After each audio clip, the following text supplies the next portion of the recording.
Hey guys.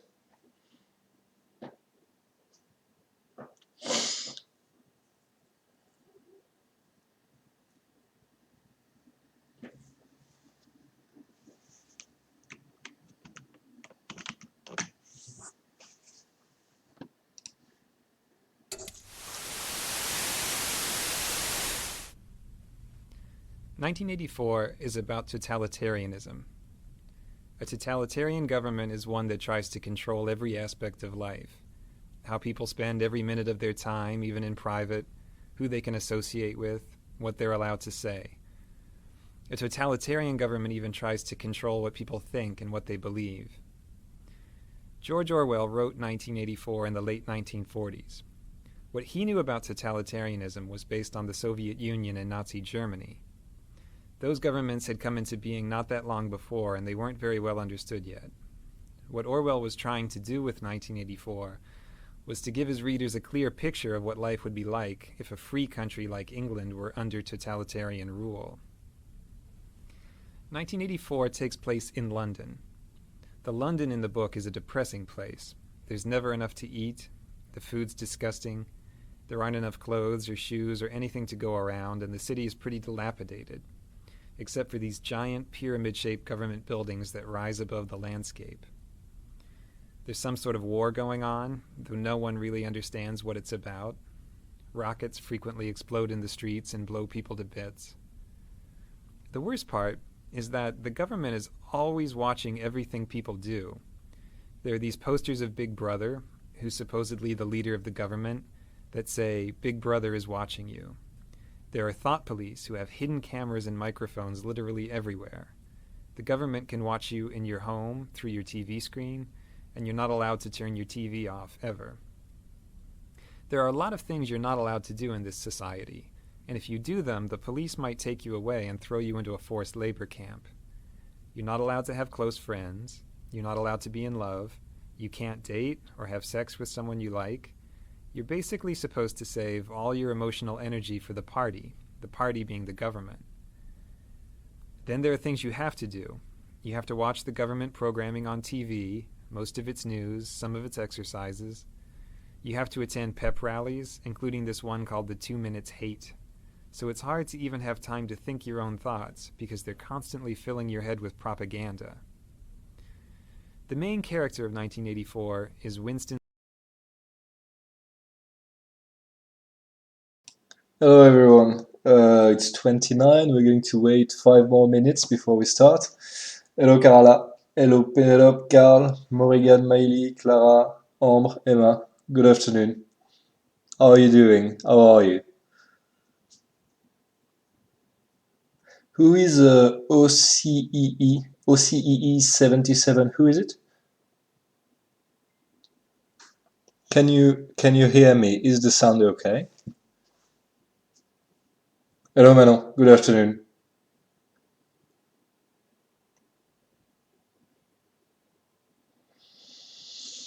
Can you hear me? Is it okay? Okay, perfect. Thank you, Miley. 2, 3 more minutes, and then we begin, okay? Oh, it's Ocean. Hello. Good afternoon. Uh, I'm going to I'm going to resume the video, okay? And hello, Andrea. Good afternoon. And when the video is finished, we start the lesson, okay? Smith. He's 39, he has a job in the government, and he lives this horrible, dreary existence without any friends or anyone in his life. At the beginning of the book, he starts writing a diary to talk about how much he hates life in his society, even though writing a diary is one of those things you'd be killed for doing if you were caught. The diary is his place for thinking about his society. It's a place where he tries to imagine if life could possibly be different from the way it is. There's no way for him to know if things were ever different before, because the government has changed all the records of the past and rewritten all the history books. At the beginning of the novel, there are two other people who matter to Winston, and he doesn't even know either of them. One of them is Julia. Julia is this attractive young woman who works in the same building as him. She's some kind of mechanic. Winston basically hates her. He hates her because she's pretty and he can't have her, but he also thinks she's the sort of person who would turn him into the thought police. So he's afraid of her, but also sort of fascinated. The other person he's interested in is this portly guy named O'Brien, who's a member of the inner party. That means he's a boss, much higher up than Winston. Winston should be afraid of this guy, but he gets the sense that O'Brien is intelligent, so he has this yearning to be friends with him. He thinks O'Brien would understand how he feels about life. The book takes a turn one day when Julia slips Winston a note that says, "I love you." This note completely rocks Winston's world. Of course he's interested. He can't wait to get in touch with her. But it's very hard for them to say 2 words to each other in private with all these spies and cameras everywhere. Finally, they do manage to get out to the country, and they start this mad love affair. The love affair makes them both very happy.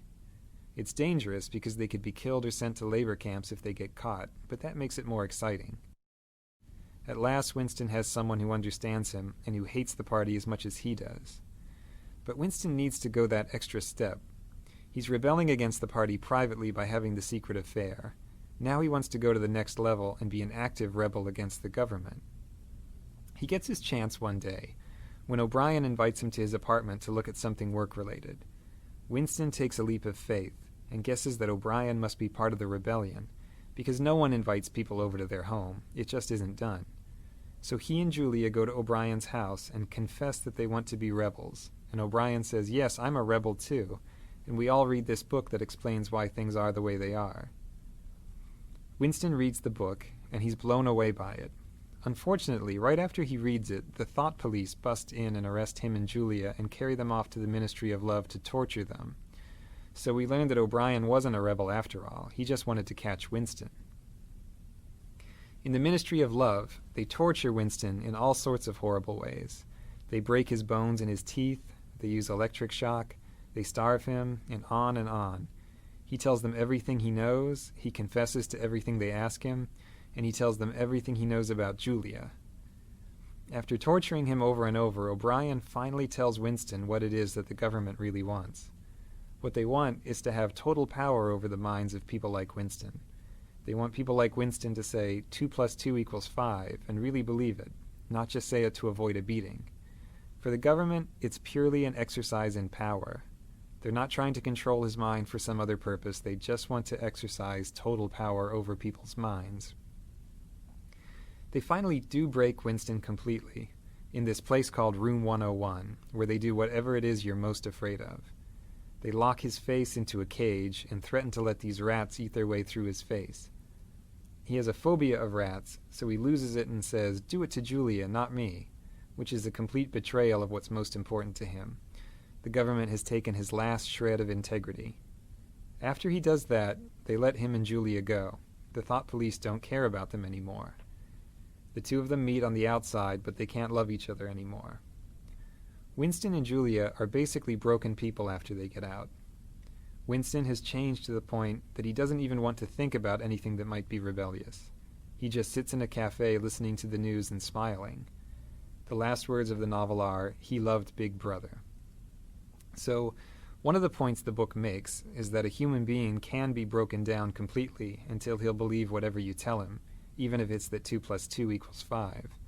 At the same time, Okay, the book it's has a positive 34 now. message, Let's get which started. is that it's really hard to We get are inside 16 someone's head to viewers that on the extent. stream, so it's The not government very has good. to go to incredible lengths to brainwash If you Winston can call your successfully. friends, if you can send them For messages, more it would be information better. about 1984, check out the SparkNet to it Hello on Andrea, hello Manon, hello sparkmax.com. Paul, hello Robert, hello Afina, hello Jules, I'm sorry man.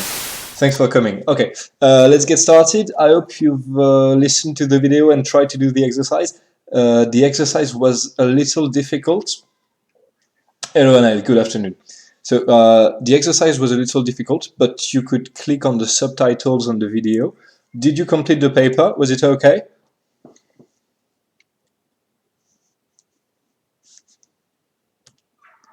All right, let's get going.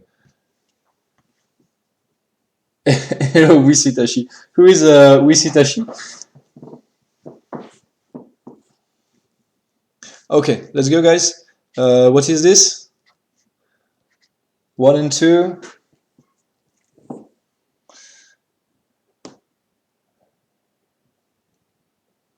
Can we get going? Boys and girls, let's go.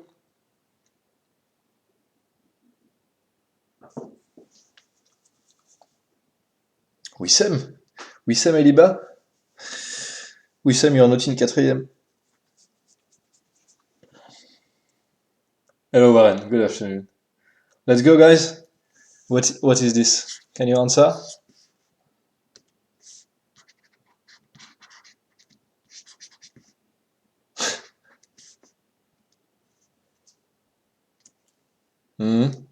Was it too difficult? Did you do the exercise? Yes, it is 1984, Jules. Absolutely. 1984 is about Penelope 84, not 34, 84. You remember about this word A-B-O-U-T? This is est à propos de. Ça sert à dire de quoi ça parle. What is it, Jules? 84 is good. Yes, it is 1984. Yeah. Is about, à propos, ou alors ça parle de. Ideas? No one? Alright, let's go. It is about total. How is it? Totalitarianism. Is that correct? Maïli, Manon, is that what you found? Yes, 1984 is correct, Jules. Girls, Maïli, Manon, is this correct? Hello, Raza, good afternoon. Can we continue? Here? Hello, Grace, good afternoon. Thanks for coming. Alright, we've got more viewers now, that's better. Okay, what did you find? What did you write here? Did you get the answer? No one?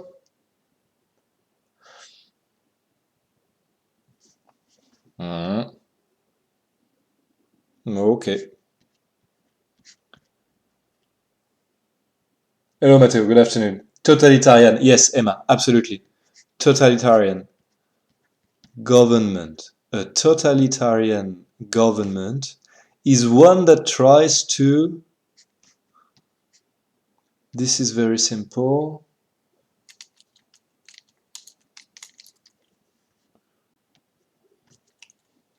You don't know? Okay. Let me complete the document. That tries to control every aspect of life. Jules, it is totalitarian. Every aspect of life. You understand? Every aspect of life, it's more or less the same as in French. Control. Yes, absolutely, girls. Absolutely. Okay, like this. Okay, good. So, a totalitarian government is a type of government. You understand? It's like a democratic government is a type of government, a genre, if you prefer, of government. Except in a democracy, the people decide, the people control the government, normally. In a totalitarian government, it is the contrary. The government controls every aspect of life. Do you understand? Is it clear? Okay, Penelope. Have a good afternoon. Please watch the stream later. Watch the replay.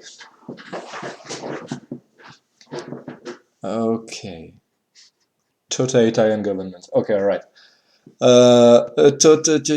Did you get this? Any ideas, boys and girls?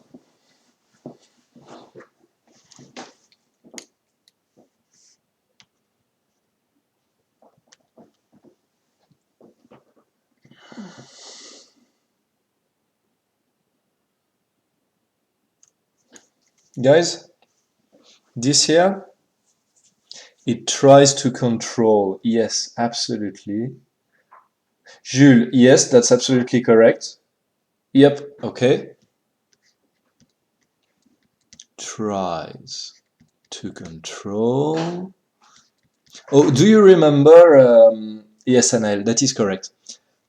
Do you remember what is the French for tries? T-R-I-E-S. So this is try. And in French, what is this? Try again.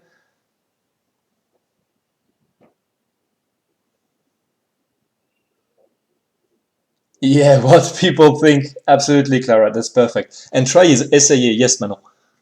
This in French is essayer. It tries to control what people think. You understand? Is it clear? Tries to control what? Yeah, good girls. Warren, good. Anaël, good. Yes. What people think. Excellent. Okay, very good. So, a totalitarian government controls every aspect of life and it tries to control what you think. Is it clear? What is the French for think? T-H-I-N-K? Do you remember? What is the French for this? Think? Think. Yes. Yes, Paul. Absolutely. Perfect. So think is penser. Okay. What people think and what here? What is this? Next question. Yes. Yes. Absolutely. Good. All right. So let's continue. A totalitarian government tries to control what people think and what is it they believe? Yes, is that correct? Emma, thank you very much. Andrea, thank you very much. Perfect. What girls? What is the French for believe, please? What is what they believe?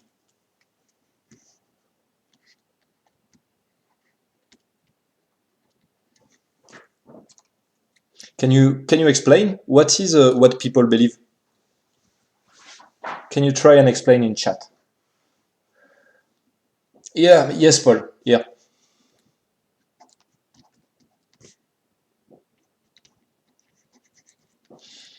Ce que les gens pensent, ce que les gens croient. Yeah, absolutely. All right. Let's. So this is an explanation. This is an explanation of what is a totalitarian government. Okay. The next paragraph, this here, is historical fact about the writer of the book. You understand the writer? It is the person who writes the book. So 1984 here. This is a book by a man who's called. You see his name here. Oh, sorry. His name is here. George Orwell. Okay, that's the name of the writer. It's a very famous book.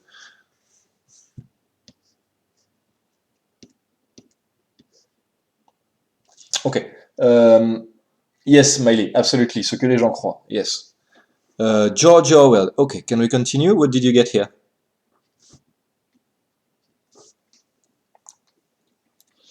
George Orwell.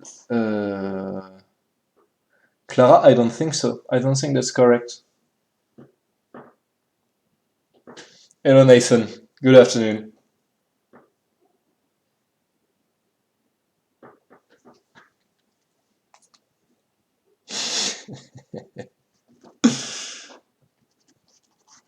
All right. Ideas? What do you think?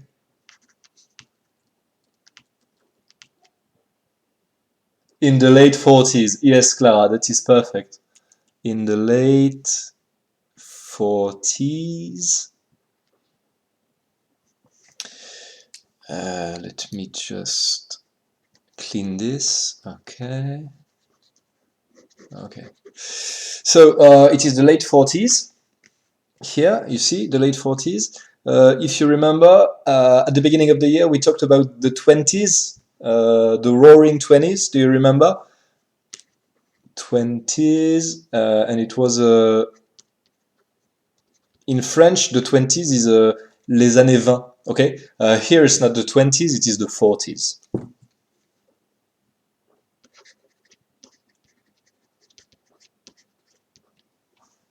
All right. And what about this? Did you get it? Any idea?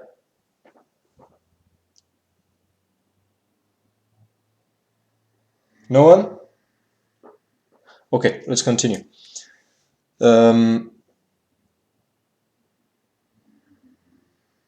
No, Jules, it's not 2-3 minutes. I think it's more like 40, 50 seconds, I think. So there is a little bit of lag, but it's okay. Maybe, Jules, if you've got 2 or 3 minutes of lag, you can try and refresh the stream. Okay. All right. What about? Oh. Okay. What about here? Did you get this? This is very interesting. This part here.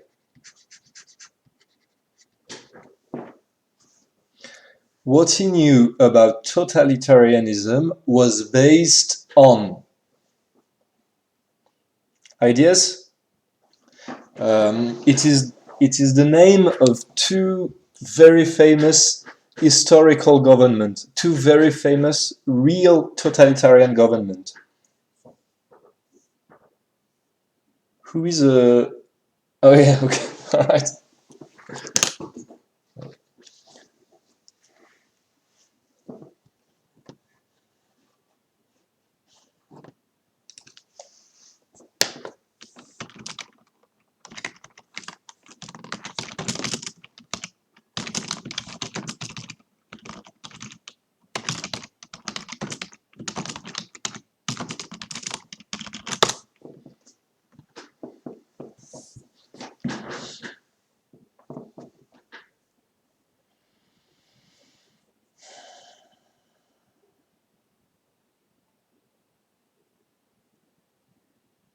No one? No ideas?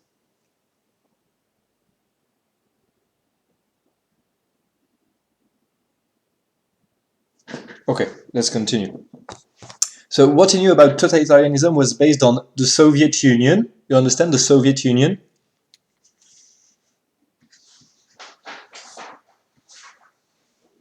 Yes, Emma, perfect girl, excellent.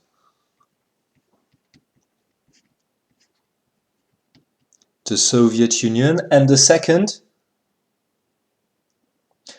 Clara, it is what I'm trying to explain. Totalitarianism. Clara, look.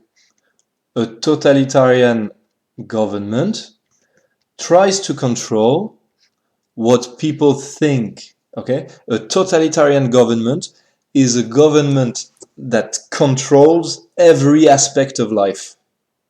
Okay? Yes, Emma, perfect. Nazi Germany. Absolutely. Nazi Germany. Yes, Anaël, absolutely. All right. So, do you know what is the Soviet Union in French, and what is Germany? The Soviet Union and Germany in French. Okay, Clara, is it clear? Perfect. Hello, Enzo. Yeah, you're late. Enzo, you'll watch the beginning of the stream. Okay, you will watch the replay. Yes, Germany, Nazi Germany is l'Allemagne. And what is the Soviet Union? L'Union soviétique. Yes, absolutely, Manon. What is yes, now it is la Russie. Okay.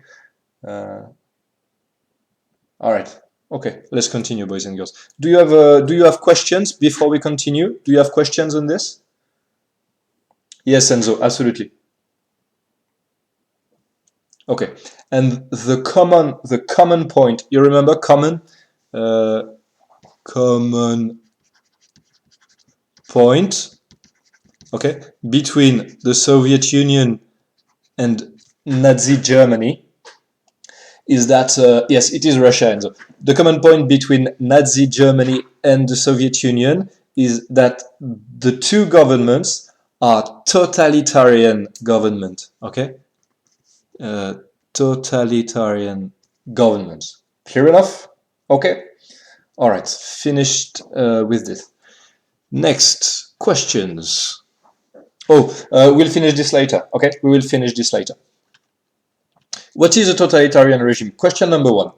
What is a totalitarian regime? Can you please type the answer in the chat? Type, make a sentence, okay?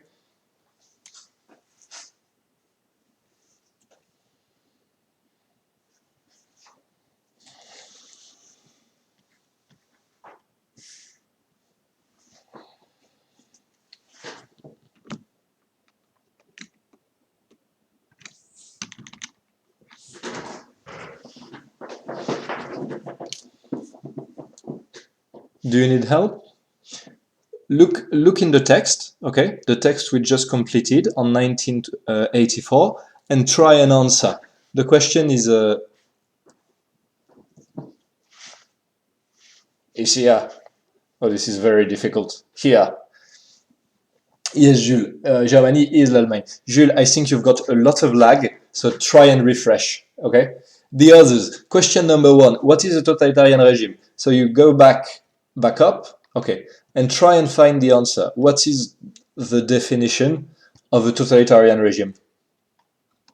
Manon, that is excellent, girl. Perfect. So Manon says, a government tries to control a people think. So Manon,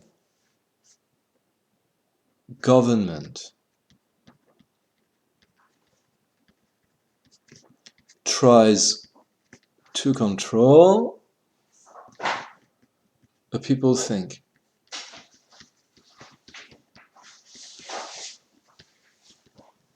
Alors Manon, regarde ta phrase.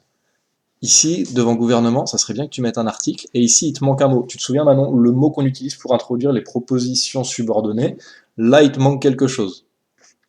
Et toi, ce que tu veux dire, c'est ce que les gens pensent, et ce que les gens pensent, le mot qu'on va utiliser ici, Manon, c'est what. Alors attends, je vais effacer ça, et puis je vais mettre la proposition d'Andrea, là, qui est excellente. Alors, j'efface ça. Donc Manon, il te faut un article. Ici, il faut rajouter. C'est comment, Manon, le mot pour introduire les subordonnés? Dis-moi, tape-le dans le chat. Et je recommence avec la proposition d'Andrea qui est excellente. Alors. Hop, hop.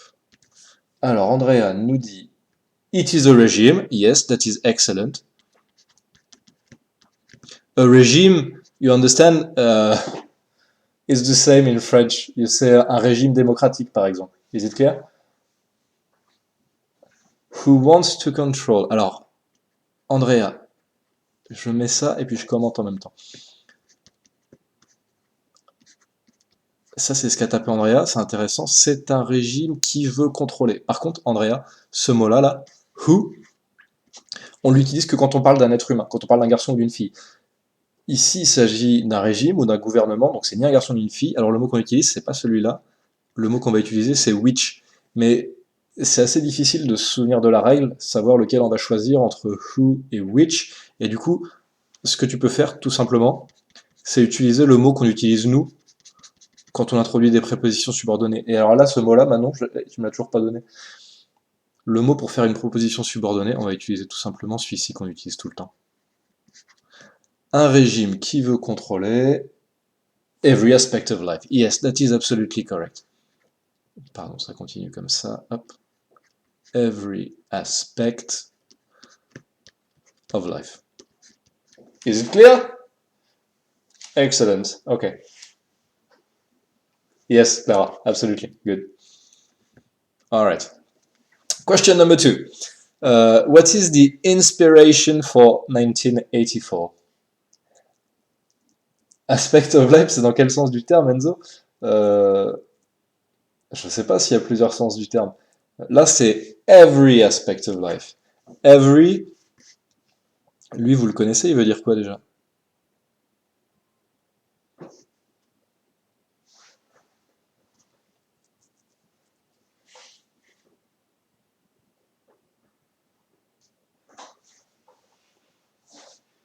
Oui, Enzo. Alors, Enzo, ça veut pas dire tout le monde. Everybody, ça veut dire tout le monde. Every, ça veut dire tout. Ok. Et puis ensuite, derrière, tu peux coller différents mots. Si tu veux dire tout le temps, par exemple, tu dis every time. Euh, là, c'est every aspect of life, donc c'est tous les aspects de la vie. Ok, question number 2. What is the inspiration for 1984? Donc, c'est écrit dans le document au-dessus que l'auteur s'est inspiré de 2 régimes pour écrire son roman. Quels sont les régimes dont il s'est inspiré?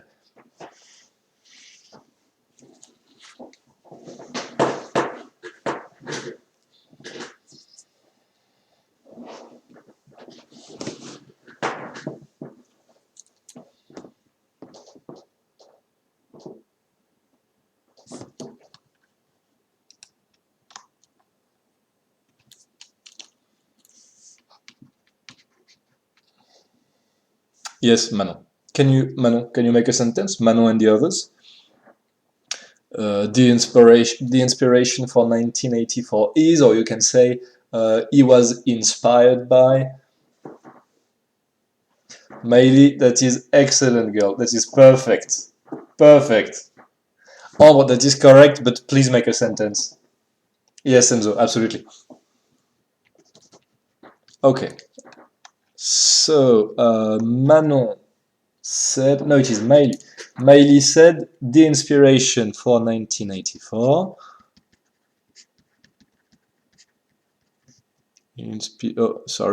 Inspiration for 1984 is. Miley, it is the Soviet Union.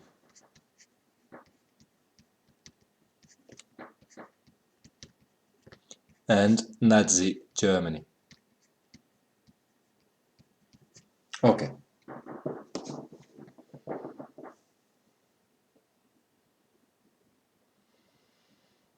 Okay.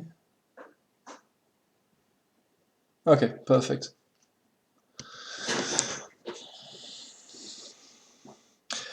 Question number 3. Where does the story take place? What can you say about this place? Alors ça, on n'a pas complété. Est-ce que vous avez entendu dans la vidéo? Où est-ce que ça se passe? Qu'est-ce que c'est que le monde imaginaire qui est créé dans le document?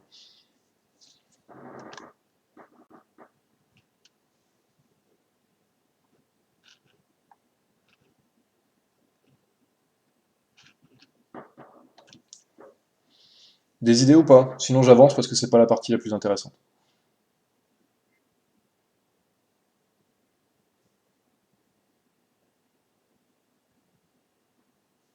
Personne?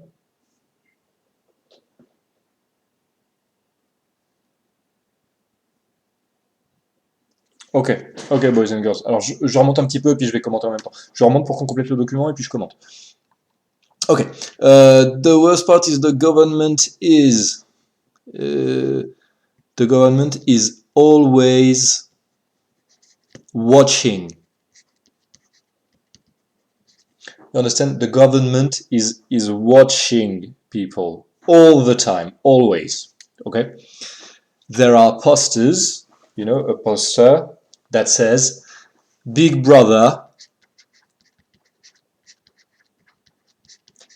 is watching you. Big Brother is watching you.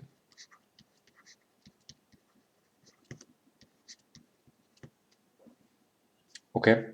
Who is Fire Nike 78? Who is Fire Nike 78? Who is this?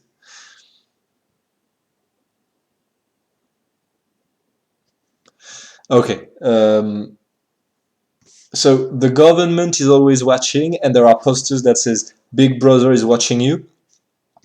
It is what we call a surveillance state. A surveillance state, you understand, is the same as in French. The government is always watching. Is it clear? There are thought police.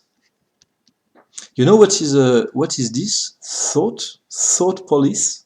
Can you try and explain thought police? What is this? Thought police. Lucas. Lucas, this is for the quatrième, this is not for the sixième. Lucas, if you want, you can watch the replay for the class we did with the sixième before. Is it clear? Yes, Jude. This is not for the sixième. Luca, you can go and watch the replay. We did a class earlier with the sixième. Enzo, Enzo, you're right. Thought is la pensée, but here it is the thought police.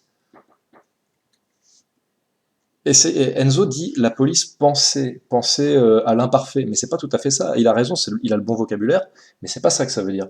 C'est quoi de thought police?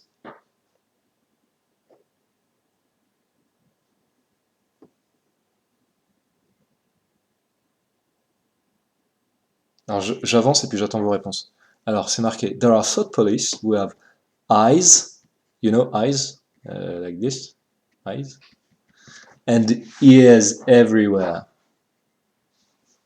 Ears, like this, you know, this, ears, okay. Ambre, it is not la police pense, it is la police de la pensée. Is it clear? They control what you think. Okay? La police de la pensée. Okay? Let's continue. So the government is always watching. There is a thought police, and they are watching you all the time. Big Brother is watching you. So where does the story take place? The story takes place in London, and it is a desolate city. It is a terrible city. And Big Brother is a representation of the government.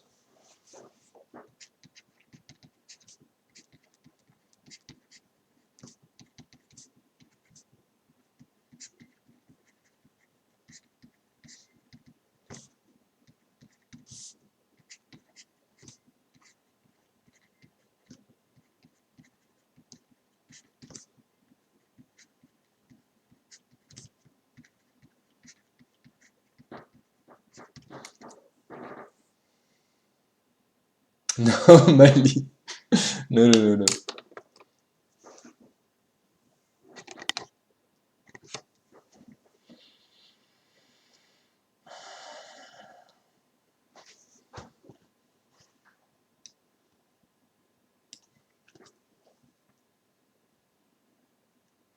Is it clear? Big Brother is a representation of the government. He is the face of the government, the visage of the government. He's watching. He's always watching the people. Jules, on a un live vendredi. Vendredi 16h30. Les jours où on a cours d'anglais. Donc lundi, mardi, vendredi. Okay, Anaël, thank you very much. Carl, it's not clear?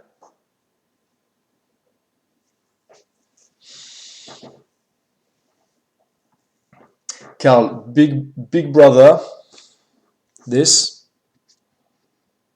let me show you. Big brother. Oh yes, here it is.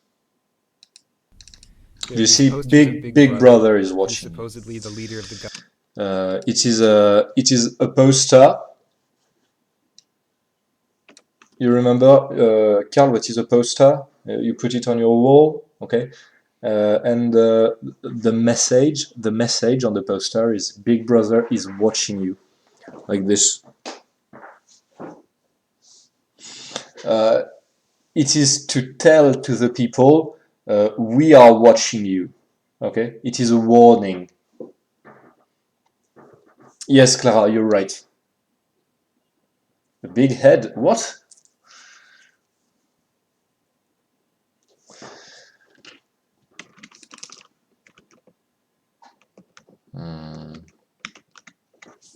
Where does the story take place? It takes place in London, Clara, but it's not very important.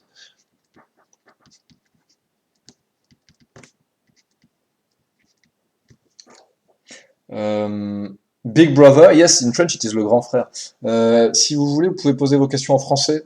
On va arrêter là l'anglais pour le moment, c'est bon, on a terminé le cours. Si vous avez des questions à poser sur ce qu'on a expliqué, sur ce qui n'est pas clair, est-ce que vous avez compris ce que c'est qu'un régime totalitaire? Euh, de quelle est l'inspiration, ce qu'il a cherché à montrer dans son livre, qu'est-ce que c'est que Big Brother? Voilà, si vous avez des questions, je réponds. Et puis, une fois que j'ai répondu à toutes les questions, je vais vous dire au revoir, je vais vous donner un petit peu de travail, et puis on se reverra vendredi.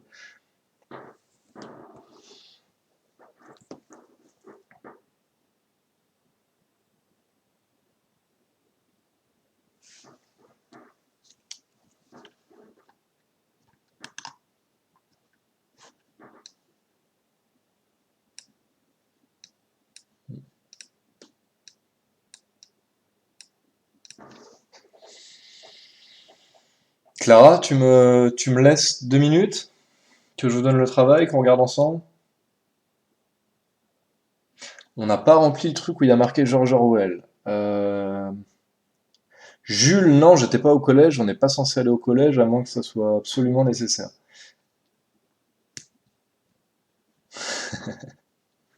Non, Nathan, en fait, je crois que ça fonctionne assez bien. Ah oui, alors le mot qui est ici, je me souviens plus. Là, c'est wrote, tout simplement. Il a écrit. Ah oui, d'accord, ok, je sais ce que c'est.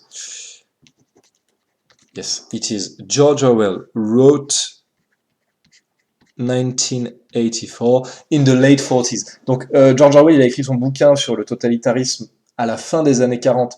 C'est quelle période historique, la fin des années 40? Qu'est-ce qui s'est passé comme événement juste avant? Et qu'est-ce qu'il y a comme grande période historique qui vient juste après? Vous pouvez me dire? Ouais, Miley, je vais reprendre, mais je vais reprendre sous forme de question si tu veux. Donc, le cours parle d'un bouquin qui s'appelle 1984, qui a été écrit par un gars qui s'appelle George Orwell. Ce livre a été écrit à la fin des années 40. En fait, il a commencé à l'écrire en 1948, c'est pour ça qu'il a choisi pour date 1984, et il a fini de l'écrire en 1949. Alors, est-ce que vous pourriez me situer la période historique?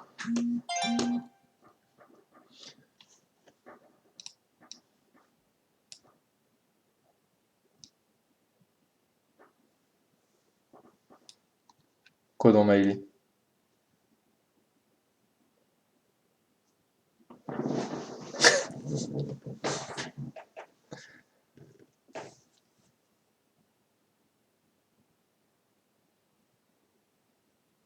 Donc, Karl, tu as tout à fait raison, c'est après la guerre 45. Donc, vous m'avez dit que il s'est servi de l'Allemagne nazie pour avoir un exemple de régime totalitaire. C'est quoi l'autre régime totalitaire? Quand est-ce qu'il apparaît? Et qu'est-ce qui se passe au lendemain de la Seconde Guerre mondiale?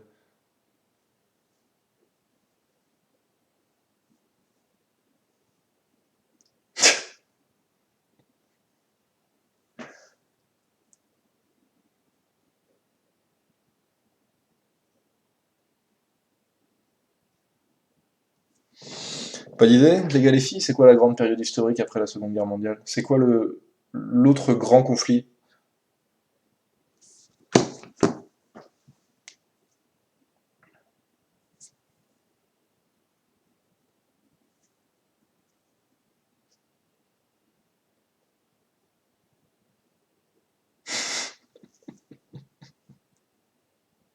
Oui, c'est la guerre froide, Karl, t'as absolument raison.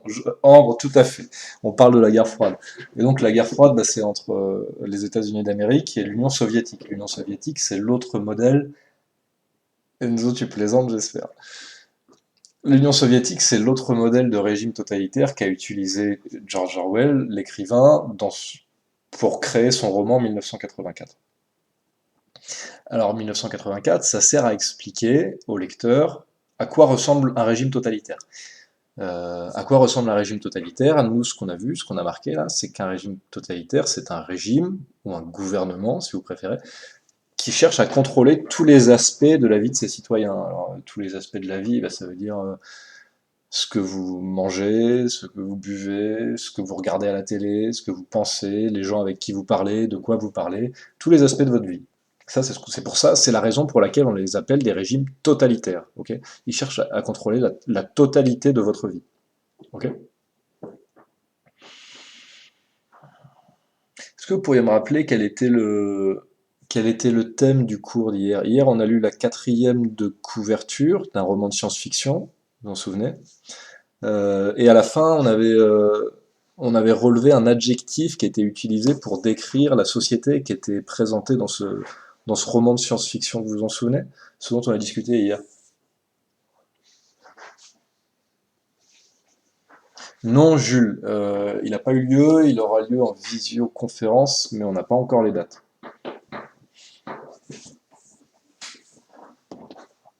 Ah non, mais non, on n'a pas parlé de monarchie hier.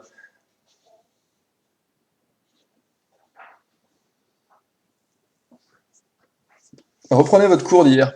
Qu'est-ce qu'on a noté? C'était quoi l'adjectif qu'on a utilisé pour décrire la société? Vous vous souvenez, c'était une société qui était libérée des crimes, qui était libérée de la pauvreté, de la famine.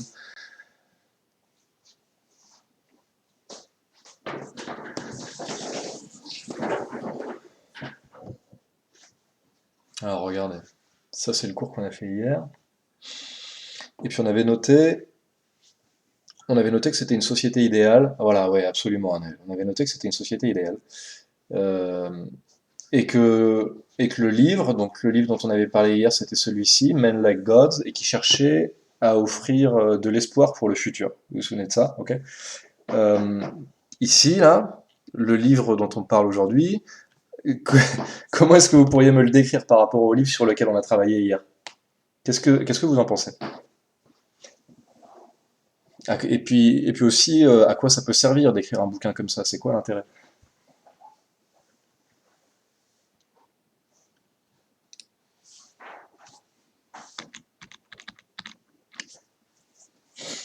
Qu'est-ce que vous en pensez?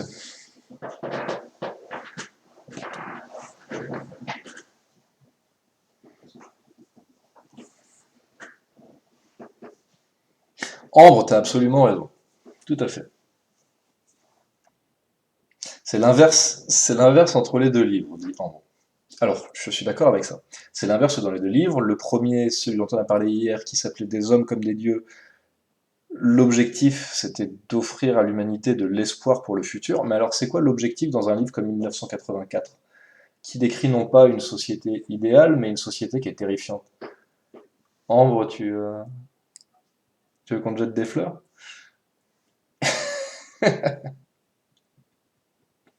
Alors, à quoi ça sert un livre comme ça? Quel intérêt?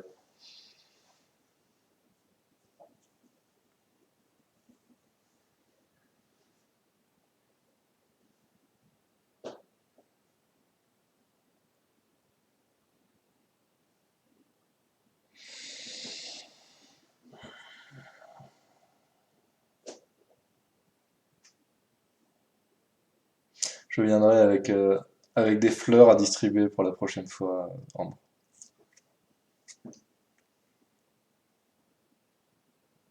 Alors, les petits lapins,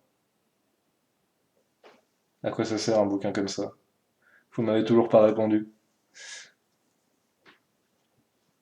Quel est l'intérêt d'un roman de ce genre? À quoi est-ce que ça sert?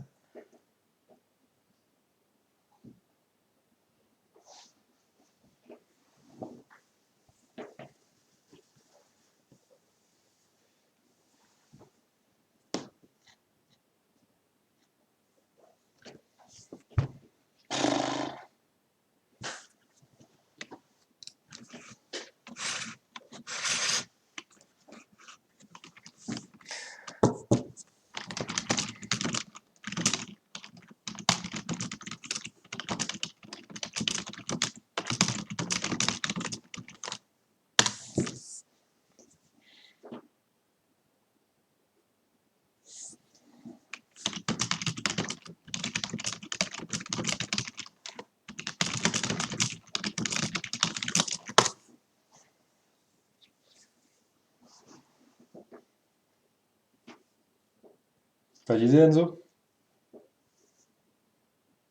Ok, bon, bah, si vous n'avez pas d'idée, on en parlera la prochaine fois. Alors, ok, ok, Anaël. Ok, tout le monde, ça marche. Bon, alors, on en rediscutera la prochaine fois. On se revoit vendredi, donc vous avez 3 jours. Ah, mais alors, Maïli, c'est une bonne idée. C'est une bonne idée, tu peux la garder, on en discutera la prochaine fois.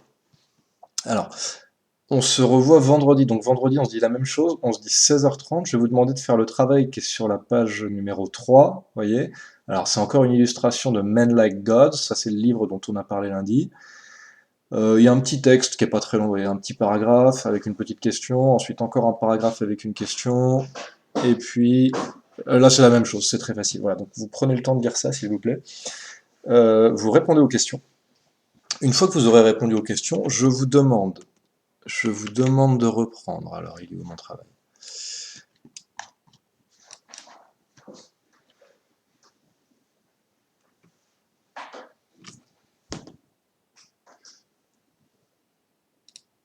Voilà, c'est ça que je veux. Donc, je vais vous demander de reprendre ce document qu'on a utilisé pour faire un récapitulatif des différentes parties de la leçon. Et puis, vous allez regarder, vous vous souvenez, j'ai mis des mots-clés sur la gauche, là, dans la marge. Donc là, les mots-clés sont Utopia, Dystopia and Views on Humanity. Donc, la prochaine fois qu'on se verra vendredi, on fera la page 3, qui est ici, on répondra aux questions. Et ensuite, on écrira le récap qui est là, d'accord? Donc je vous demande de réfléchir à ce qu'on va écrire dans le récap. Ok pour vous? C'est ok pour tout le monde? Si c'est ok pour vous et que vous n'avez pas de questions, je vais vous souhaiter une bonne fin de journée et puis je vous dis à vendredi.